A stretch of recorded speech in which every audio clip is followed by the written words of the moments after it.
Shalom Kingdom Kids, apa kabar? Wow, senang sekali bisa menyapa adik-adik di rumah. Dan kakak begitu antusias kembali memberikan sesuatu yang baru. Karena bulan September ini kita akan belajar hal-hal yang baru lagi. Sepanjang bulan September, setiap minggu kita akan terus memperlengkapi adik-adik. Dan kita akan terus mengenal Tuhan kita. Sehingga dengan mengenal Tuhan kita, kita tahu siapa kita di dalam Tuhan. Seperti bulan kemarin kita sudah belajar pahlawan-pahlawan berkenaan dengan kita punya hari raya 17 Agustus, hari kemerdekaan kita, ya kan? Ada upacara bendera, ada hormat-hormat, dan kita belajar juga tentang pahlawan-pahlawan di dalam Alkitab. Ada banyak pahlawan yang sudah kita pelajari, dan tentunya itu sangat memberkati kita semua dan sangat menguatkan kita semua sehingga kita mulai berpikir, wah, aku juga harus bertindak setidaknya menjadi pahlawan bagi diriku sendiri untuk terus bertumbuh dalam kedewasaan, cara berpikir, cara berbicara, cara berperilaku, sehingga kehidupan kita memberkati orang lain dan orang bilang, wow, ini pahlawan. Ya, kita semua adalah pahlawan Kristus sebab kita pelaku firman Tuhan. Dan minggu ini, sepanjang bulan ini, bulan September ini juga kita akan belajar hal yang baru. Dan kakak percaya ini akan membuat adik-adik terus mengenal Tuhan, diperbaharui lagi cara mengenal Tuhan, diperdalam lagi, naik satu tingkat lagi untuk terus mengenal Allah kita yang luar biasa, Allah kita yang hebat. Oke? Sepanjang bulan September ini kita akan belajar tentang iman. Oke, tentang iman yang tentunya ini merupakan poin penting bagi kita sebagai orang yang percaya kepada Tuhan Yesus. Kenapa? Karena iman sebenarnya merupakan kunci dari keyakinan kita kepada Tuhan. Kalau orang tidak memiliki iman, bahkan di dalam Ibrani, kalau adik-adik coba buka sebentar superbooknya, Ibrani pasal yang ke-11 pada ayat yang ke-6 dikatakan, tanpa iman tidak ada seorang pun berkenan kepada Tuhan. Tidak ada seorang pun yang bisa menyenangkan hati Tuhan atau disukakan atau Tuhan jadi senang sama orang itu. Kalau dia tidak punya iman, tidak ada yang bisa membuat orang itu diterima oleh Tuhan. Wow, betapa pentingnya kita memiliki iman. Dan kita dalam kekristenan sebenarnya kalau kita mau belajar tentang iman, sangat banyak sekali poin-poin di dalam Alkitab, dan sepanjang bulan ini akan kita belajar itu. Dan sederhana sebenarnya, coba adik-adik lihat di dalam Ibrani pasal yang ke-11 tadi yang kita sudah baca. Coba buka ayat yang pertama. Di sana diterangkan tentang iman. Dikatakan bahwa iman adalah dasar dari segala sesuatu yang kita harapkan dan bukti dari segala sesuatu yang tidak kita lihat. Dengan kata lain, iman itu adalah dasar untuk melihat hal-hal yang tidak ada menjadi ada, hal-hal yang tidak kelihatan membuat mujizat, mulai dari yang tidak mungkin menjadi mungkin. Itulah iman. Dan cara bekerjanya iman itu adalah melalui kita percaya dalam pengharapan kita kepada Tuhan Yesus tentunya. Tidak ada iman di luar daripada Tuhan Yesus. Hanya Tuhan Yesuslah iman sejati. Nah, kita akan belajar tentang iman. Nah, supaya kita ini memiliki iman, bagaimana caranya? Gampang pula, di dalam Alkitab juga diajar. Coba buka Roma pasal yang ke-10. Roma pasal yang ke-10 ayat yang ke-17. Dikatakan di sana, iman itu timbul dari pendengaran akan firman, akan sabda, akan cerita tentang Tuhan Yesus. Iman timbul dari kita mendengar akan firman Kristus. Di situ poinnya. Ada dua hal yang penting yang adik-adik harus tahu, bahwa yang pertama, iman tidak timbul dari kita belajar PPKN. Iman tidak timbul dari kita belajar IPS gitu ya. Wah, supaya kita saling mengasihi, tidak akan menghasilkan iman. Kita mungkin akan sayang kepada orang tetapi tidak akan menghasilkan iman. Iman tidak timbul dari kita bekerja keras, dari cara kita melatih badan otot kita besar, tidak akan punya iman dari sana. Iman dikatakan di dalam Roma pasal 10 ayat 17 hanya timbul dari kita mendengar firman dan firman akan Kristus. Jadi yang pertama poinnya bahwa iman itu hanya timbul dalam diri kita, hanya ada dalam diri kita ketika kita mendengar. dari kita mendengar firman, disitulah iman itu muncul. Nah, jadi kalau kita hari ini duduk tenang, kita fokus mendengar, pakai kuping kita mendengar. Nah, sebenarnya kita itu sedang membuat iman kita bertumbuh.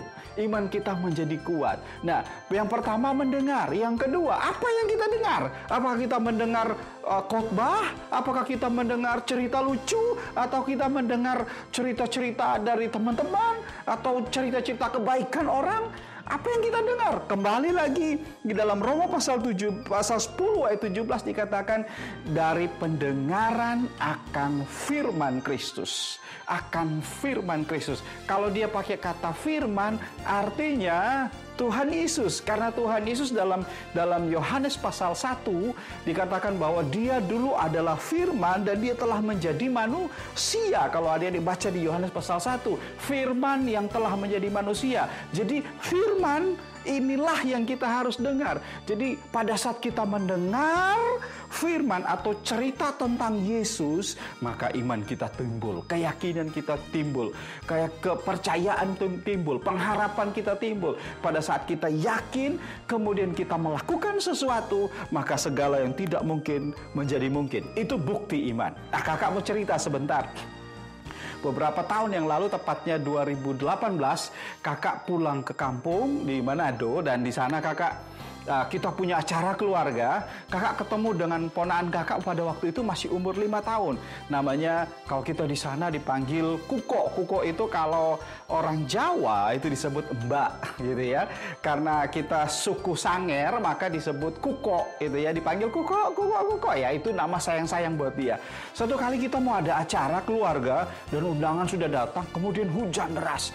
Hujan gak berhenti-berhenti, dia terus hujan terus. Kemudian ada yang datang mesti bawa payung, ada yang pakai jas hujan, ada yang di dalam mobil nggak bisa turun dari dalam mobil karena hujannya deras. Nah, kemudian mamanya Kak Michael itu telepon kakaknya Kak Michael di Jakarta, bantu doa ini hujan. Kemudian kakaknya Kak Michael tuh bilang di situ ada Michael, itu suruh dia berdoa. Nah, sementara dia belum ngomong apa-apa, mamanya Kak Michael ini belum ngomong sama Kak Michael ada di lantai 2 di rumah itu, dan Kak Michael panggil Kuko tadi, ponaannya Kak Michael yang umur 5 tahun, Kak Michael panggil begini. Dan Kak panggil, sini Kuko, ayo kita lihat di jendela, kita buka jendela, kita lihat hujan, awan gelap, dan Kak Michael bilang begini, tahu gak, Tuhan kasih kita kuasa. Nah, ini saat kita mau dengar firman Tuhan berkata dia kasih kita kuasa bahkan untuk mengalahkan kuasa kegelapan.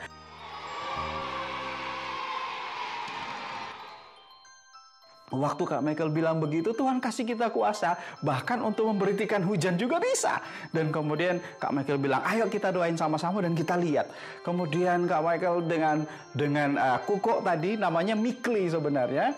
Dan kita tunjuk sama-sama ke awan itu, awan, hujan. Dalam nama Yesus kami katakan engkau berhenti. Dan dia ikut sama-sama katakan berhenti. Dia masih umur 5 tahun. Kemudian setelah itu kita bilang sekali lagi. Kakak Michael ulangi sekali lagi. Dalam nama Yesus berhenti. Dalam nama Yesus berhenti. Setelah itu saya bilang oke, kamu bisa main. Dan nanti kita lihat sebentar lagi hujan berhenti. Dan benar gak sampai 10 menit. Hujan berhenti total. Acara mulai, orang pada datang dan rame. Tapi sebelum kita mulai acara, Kak Michael panggil lagi namanya Mikli tadi, Kuko itu, Kuko coba lihat, hujan berhenti gak? Dan dia bilang, iya berhenti om. Kenapa berhenti? Ya karena Kuko berdoa, ya kan? Nah, artinya begini, kita itu punya kuasa. Kalau kita punya kuasa dan kita tahu bahwa kita punya kuasa, kita dengar firman Tuhan, Tuhan Yesus berkata, aku sudah mati buat engkau, sehingga engkau itu sudah tidak punya dosa di hadapan Tuhan. Tuhan kasih kita kuasa, Tuhan kasih kita Roh Kudus yang lebih besar dari setiap roh yang ada di dunia. Nah, kita perlu tindakan, kita perlu sesuatu untuk kita lakukan, supaya iman kita ini terbukti, ya kan? Iman itu menjadi terbukti. Kalau di dalam Ibrani pasal 11 ayat 1 tadi, dari yang tidak ada menjadi ada, sama kayak Kak Michael, terbukti dari hujan berhenti, ya kan? Nah, bahkan Kalau kita nggak punya tindakan, Yakobus pasal 2 ayat 20 berkata begini, iman tanpa perbuatan kosong. Gak ada apa-apanya. Iman tanpa perbuatan tidak ada artinya. Bahkan kalau adik-adik lihat, coba lompat ke depan, ayat yang ke-26 dari Yakobus pasal 2. Coba adik-adik baca sama-sama, dikatakan begini. Iman tanpa perbuatan mati. Wow, aduh. Jadi kalau kita tahu, kalau kita ini diberikan kuasa oleh Tuhan, kita ini diberikan kemampuan oleh Tuhan, kuasa yang melebihi roh yang ada di dunia, ngapain kita harus capek-capek kalau kita sakit? Ngapain kita harus hidup dalam ketakutan? Ngapain kalau kita hidup bahkan dalam kemalasan? Aduh, malas, aku nggak mau belajar. Kenapa? Karena aku nggak pintar. Minta dengan iman, bilang dalam nama Yesus aku pintar, dalam nama Yesus aku berani, dalam nama Yesus setiap sakit penyakit aku perintahkan pergi dari hidupku, dari orang yang aku doakan, ya kan? Dan kita punya iman, kita punya kuasa. Memang bukan karena kita, karena Yesus yang mati buat kita, dan kita punya kuasa itu. Kita bisa melakukan hal yang besar karena Yesus di dalam kita. Nah, di dalam Alkitab ada juga cerita hal yang sama. Kalau adik-adik bisa baca di dalam Alkitab, itu di dalam Markus pasal yang kelima. Markus ya pasal yang kelima, mulai dari ayat yang ke-21. Di situ diceritakan ada seorang perempuan yang sedang pendarahan. Dia sedang pendarahan, 12 tahun dia pendarahan. Nah, waktu dia sedang pendarahan ini dia sudah berobat. Banyak sekali dokter, kalau pada waktu itu disebut tabib, yang datang mengobati dia. Ke obat ini.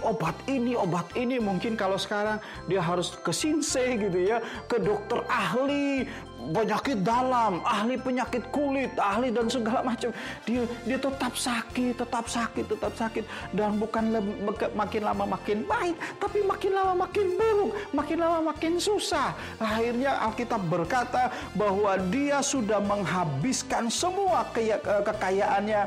Kalau adik-adik baca di pasal yang kelima, di ayat yang ke-26, dia berkata begini, Alkitab berkata begini, ia telah berulang-ulang diobati oleh berbagai tabib, dokter ya, sehingga telah dihabiskannya semua yang ada padanya, hartanya habis. Kemudian, namun sama sekali tidak ada faedahnya, gak ada perubahan, tetap sama, gak sembuh-sembuh. Bahkan firman Tuhan berkata begini, malah sebaliknya keadaannya makin memburuk. Waduh, bukan jadi baik, bukan jadi sembuh, makin buruk. Nah, apa yang terjadi? Ayat yang ke-27. Ini poinnya, ini hal yang penting adik-adik harus tahu. Kita tahu bahwa iman timbul dari pendengaran, dan pendengaran akan firman. Firman tadi kakak sudah bilang adalah Yesus itu sendiri. Jadi kalau ada orang bercerita tentang Yesus dan kita dengar baik-baik, sebenarnya itu yang membuat iman kita bertumbuh. Oh iya ya, Yesus bisa menyembuhkan orang sakit. Oh iya ya, Yesus bisa membukakan orang buta bisa melihat. Yesus bisa membuat orang bisu berbicara. Yesus bisa membuat orang yang timpang kakinya, dia bisa berjalan lurus. Iya ya, Tuhan Yesus bisa melakukannya. Dan Tuhan Yesus bilang begini, aku berikan kamu kuasa. Oh, berarti aku punya kuasa. Nah, pada saat si perempuan ini mendengar cerita yang begini, dia dengar, iya Tuhan Yesus bisa menyembuhkan. Adik-adik coba baca ayat yang ke-27, kakak akan bacakan, adik-adik ikutin di rumah. Firman Tuhan berkata begini, dia sudah mendengar berita-berita tentang Yesus. Jadi seorang wanita yang sakit pendarahan 12 tahun, lama banget, 12 tahun. Aduh, kita sakit 1 hari aja, 2 bulan aja, sakitnya susah gitu loh. Nah ini 12 tahun, sakitnya. Aduh, bukan cuma sakit secara fisik, tapi hartanya juga habis, jadi miskin gitu ya. Habis uangnya, malah bukan jadi lebih baik, tapi Alkitab tadi katakan jadi lebih buruk. Tetapi pada ayat yang ke-27, dia sudah dengar. Adik-adik tahu, kata kunci di sini dia sudah dengar cerita tentang Yesus. Dan dikatakan Maka di tengah-tengah orang yang banyak itu, ia mendekati Yesus dari belakang dan menjamah jubahnya. Ya, bahwa orang lewat, biasanya kalau Tuhan Yesus pada waktu itu datang ke sebuah daerah, orang datang banyak banget. Sampai ingat cerita tentang Sakeus mau ketemu Tuhan Yesus, gak bisa ketemu Tuhan Yesus. Kenapa? Karena banyak orang. Yang dilakukan oleh Sakeus, dia lari mendahului orang banyak. Jadi banyak orang kumpul di situ ngikuti Tuhan Yesus, karena Tuhan Yesus bisa bikin sesuatu yang tidak mungkin menjadi mungkin. Orang sakit, bayangin orang yang misalnya buta, jalan lihat-lihat, wah nggak bisa ngapa-ngapain, cuma bisa jalan sambil ngeraba-ngeraba, tiba-tiba bisa melihat, ya kan? Wah, ini kayak sebuah pertunjukan yang spektakuler, sebuah pertunjukan yang hebat. Ini bukan pertunjukan yang murahan gitu kayak di TV-TV, sinetron. Saya kakak yakin kita nggak suka, benar. Nah, cerita tentang Tuhan Yesus ini yang membuat si perempuan ini, si wanita ini pengen lihat. Dan akhirnya apa yang dia lakukan? Dia mendekati Tuhan Yesus. Kemudian ayat yang ke-28. Ini perbuatannya jadi ketika dia mendengar, dia punya iman, kemudian dia satu langkah lagi dia melakukan, dan dikatakan begini. Ayat yang ke-28, sebab katanya, asal ku jamah saja jubahnya, aku akan sembuh. Dia nggak bilang begini, aku pegang bajunya mudah-mudahan aku sembuh. Dia nggak bilang aku pegang bajunya, ya siapa tahu aku sembuh. Dia nggak bilang begitu, tapi dia bilang begini, yang penting aku pegang ujung aja bajunya dan aku yakin aku pasti sembuh. Dia bilang aku akan sembuh. Wow, iman itu begitu cara kerjanya. Jadi adik-adik, kalau kita dengar firman Tuhan, jangan membatasi diri kita, jangan jadi penakut, jangan jadi malas, jangan jadi tidak punya semangat, tapi kita harus yakin dalam diri kita bahwa kita punya kuasa. Sama seperti perempuan ini, kita berkata dia sudah dengar firman, dan itu membuat dia punya keberanian untuk datang di tengah-tengah orang banyak.